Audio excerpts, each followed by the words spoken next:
안녕하십니까. 2월 15일 이현종의 편집소식. 이 방송을 시청하는 분들은 붉은색으로 표시되어 있는 구독을 꼭 눌러주실 것을 부탁합니다. 한 분 한 분의 구독이 큰 힘이 됩니다. 여러분, 설 명절 잘 보내셨죠? 국민기본권을 침해하는 5인 이상 집합금지 명령에 우리 국민들은 정말 정부 말을 잘 듣고 있습니다. 그런데 한마디 먼저 할 게 있습니다.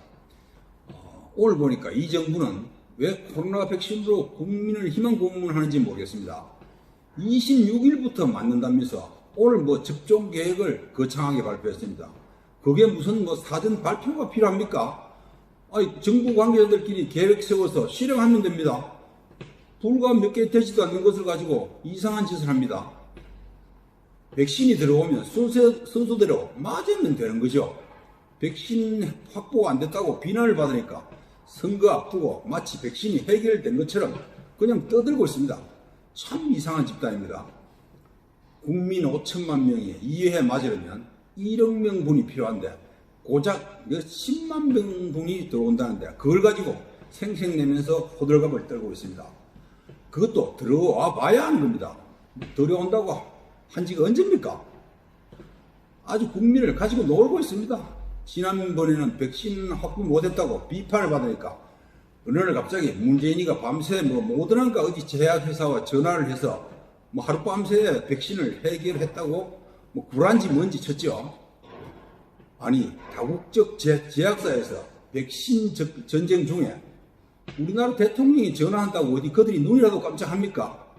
신통력을 지닌 외국에서도 알아주는 대통령이라는 신비스러운 존재라는 걸 이 우매한 국민들에게 잘 각인시킨 것 같습니다.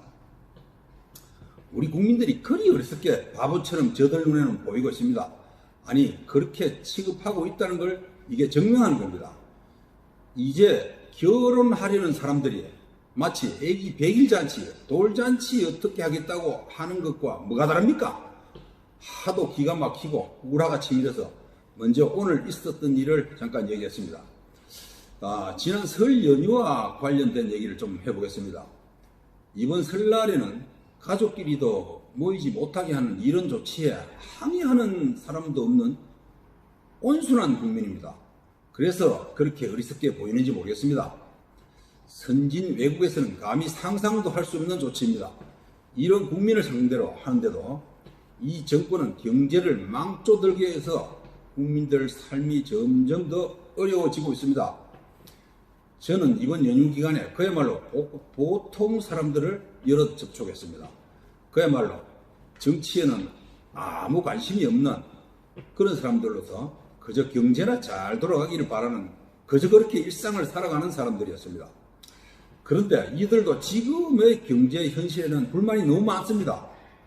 그래서 정권이 바뀌기를 기대하는 사람들이었습니다. 그런데 알고 보니 정말 큰일 난 것 같습니다. 좌파들이 아무리 잘못해도 이 정권은 바뀔 것 같지가 않다고 생각하는 사람이 많았다는 겁니다. 그 이유는 그냥 막연히 그렇다는 겁니다. 특별한 이유가 없습니다. 그렇게 막연한 불안감이 자리 잡는 이유가 바로 믿음을 주지 못하는 야당 때문이었습니다. 지금 정권은 선거에서 불법, 탈법 가리지 않고 정권 유지를 위해서는 모든 수단을 동원할 거라고 그들은 예측하고 있었습니다. 지금 서울, 부산 선거 앞두고도 서로 경쟁하듯이 국민재난지원금이니 기본소득이니 하면서 갖가지 이름을 붙여서 무차별적으로 국민들에게 돈을 퍼부으려고 하는 모습을 보면서 그렇게 생각하는 것 같습니다. 돈이야 씨가 마르거나 말거나 내 돈으로 주는 것도 아니니까 막 뿌려 적혀서 인심이 없겠다는 겁니다. 돈이 어디서 나는지 줄 돈이 있는지 없는지조차 관심이 없습니다. 분명한 것은 자신들 돈으로 큰 혜택을 베푸는 것으로 생색을 무한정 냅니다. 정말 어려운 국민을 위하는 것처럼 위장해서 국민이 정부 여당의恩전이라고 생각하도록 한다는 점입니다. 그런데 이 돈은 모든 국민이 갚아야 함에도 그걸 국민들이 망각하고 공돈이니까 그냥 좋아한다는 겁니다.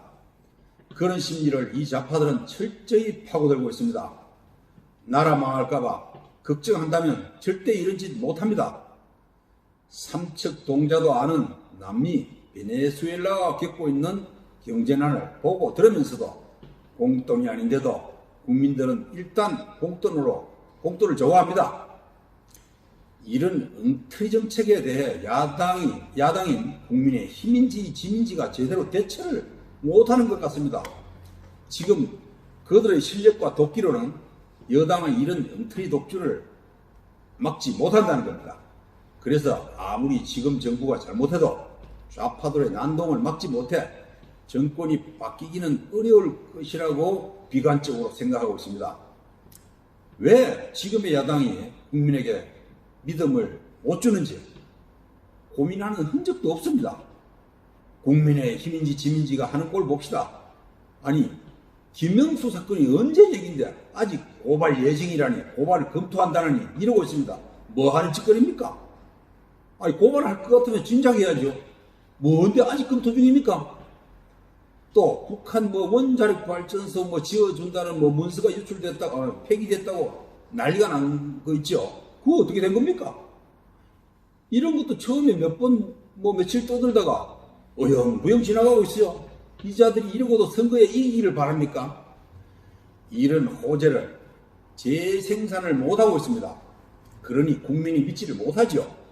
그저 흐리멍텅하고 아무 생각이 없으니까 그냥 무능하기만 하고 저 얼빵한 좌파들에게도 농락이나 당하면서도 또 서로 감투는 서로 차지하려고 합니다.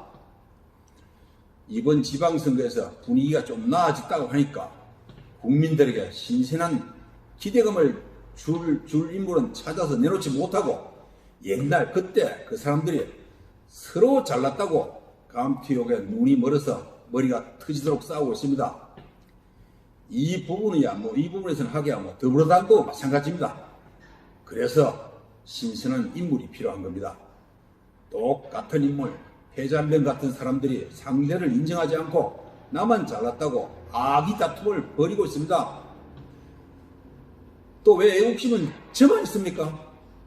왜 내가 돼야만 하는 것이 아니고 상대의 능력도 인정하고 이번 선거를 바탕으로 정권을 교체하는데 온 힘을 모아야 한다는 자기 희생적인 생각은 왜 못합니까?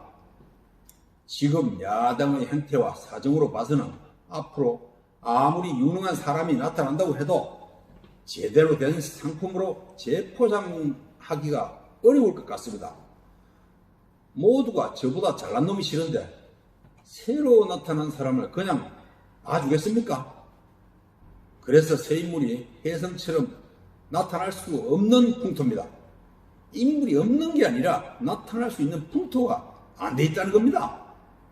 이런 풍토를 반드시 개선해서 애국심을 앞세운 자기 희생을 할 줄 아는 정당으로 다시 태어나는 모습을 보여줄 때 그때 국민들이 불안감을 싣고 야당을 지지하면서 정권 교체에 대한 희망을 키울 겁니다. 또 얼마 전 좌파들이 자충수를 둔, 저는 그렇게 생각합니다. 자충수라고 생각합니다. 천도론이 이제는 나와야 됩니다. 만약 좌파가 이번에 이긴다면 분명히 서울 이전 문제가 대두될 겁니다. 그러니까 이걸 선점해야 하는 거 아닙니까? 좌파들이 이긴다면 서울을 옮길 것이다. 이걸로 왜 공격 안 합니까? 나올 때가 된 것 같은데 더불어당이 잘못 내놓아서 가장 이번 선거에 아픈 게 이걸 건데 이걸로 승부를 봐야 합니다. 이제 내놔야 합니다. 지금 우리나라 부채 총액이 대충 얼마나 될 것 같습니까? 공공기관, 민간 부분을 모두 합치면 5천조가 넘는 것으로 국제결제은행이 추산하고 있습니다. 작년 한 해 동안 우리나라의 총생산액보다 무려 3배가 많은 돈입니다. 이 정부들은 말도 안 되는 소득 주도 성장이니 뭐니 하면서 국가 채무가 기하급수적으로 늘어났고 그래서 채무를 줄여야 하는 절박한 상태입니다. 그렇지 않고 이대로 방치하면 우리나라는 베네수엘라 전체를 밟을 확률이 아주 높습니다. 그런데도 이자들은 그런 걸 알면서도 선거를 앞두고 돈을 더 풀려고 합니다. 이 상태에서 돈을 더 풀면 국가 부채는 감당이 안 됩니다. 전문가들이 그렇게 지적하고 있습니다. 나라 망하는 것은 관심이 없고 정권만 연장하면 되는 겁니다. 이자들 생각은. 이런 엄청난 일이 우리 앞에 닥칠 수 있는데 왜 야당은 그런 걸 국민들에게 제대로 설명하지 못합니까? 지금 여당인 더불어당은 서울 선거에서 깨지면 다음 대통령 선거 희망이 없다는 걸 너무 잘 알고 있습니다. 그래서 이번 선거에서도 그 어떤 짓이라도 할 겁니다. 그걸 막아야 되는데 지금의 야당 도끼로 막을까 싶지 않습니다. 그보다 더한 도끼를 품어야 합니다. 작년 총선이 부정선거라고 일부에서 주장하고 있습니다. 투표함 보존 신청을 비롯해서 각종 선거 관련 소송이 진행 중이지만 그 잘난 김명수가 있는 법원에서는 아직도 소송을 제대로 진행하지 않고 있습니다. 선거 부정이 있었는지 여부를 저는 잘 모릅니다. 그런데 그걸 주장하기 전에 야당은 선거 관리를 위해서 뭐 어떻게 했습니까? 투표함 관리가 잘못됐다느니 뭔가 수상했다느니 하는 의혹들을 제기하는데 그럼 그들이 추천한 투표 참관인, 개표 참관인은 뭘 했습니까? 허수아비 갖다 놨습니까? 엄연히 법적으로 참관인이 입회하도록 되어 있었는데 그 참관인들이 똑바로 감시했다면 그들이 주장하는 부정행위가 있을 수 있었겠습니까? 서로 상대를 믿지 못하기 때문에 여야가 참관인을 두고 있죠. 말이 참관인이지 실제 역할은 감시자 아닙니까? 투표함이 허술하게 방치되었다는 주장도 있습니다. 그렇다면 참관인들이 그걸 밤새도록이라도 지켜야 할 거 아닙니까? 좌파들이 무슨 짓을 할지 모르면서 그런 그들을 믿고 맡긴 잘못은 결국 누구에게 있습니까? 그래서 그런 주장이 호응을 얻지 못한 겁니다. 극히 상식적인 일반 국민이 정권 교체를 회의적으로 보는 이유가 이런 것 때문입니다. 무슨 짓이든지 할 자세가 되어 있는 좌파를 이기려는 도끼가 없다는 겁니다. 적을 이기려면 적의 입장에서 생각하고 적이 돼봐야 합니다. 웰빙도 아니면서 웰빙다 행세하는 물러 빠진 저 불쌍한 야당들이 국민 애간장을 녹이고 있습니다. 이 자들이 그래서 국민을 불안하게 합니다. 국민의 짐이라고 불리는 이 야당이 진정한 국민의 힘이 되는 날이 올까요? 정말 걱정됩니다. 감사합니다.